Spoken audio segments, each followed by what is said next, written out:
Hello mga peeps! Kain tayo ngayon ng polvoron.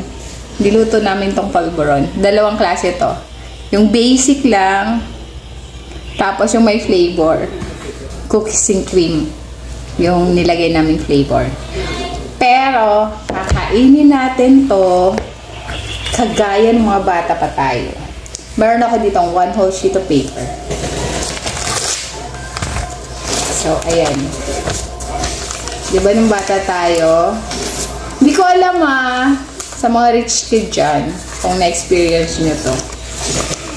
Pero kami nung bata pa kami, ay nilutoan kami ng polvoron ng nanay namin. Ganito namin siya kakainin.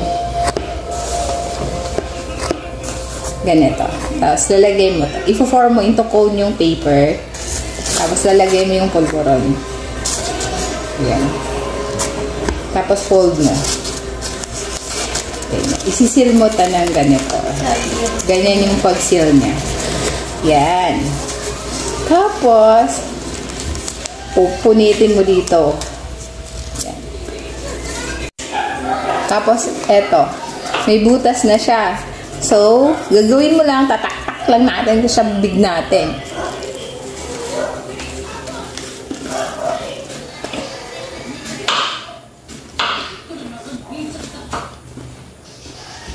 Bakit na? Huwag kang magsasalita. Pag kumakain ka nito, huwag kang magsasalita. Pag kumakain ka ng polvoron, lalo na pag may kaharap kang tao. Tapos, di ba yung kalaro namin, manghihingi sa amin?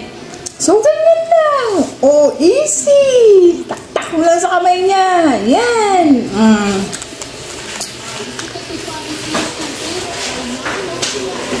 Paano? Thank you for watching.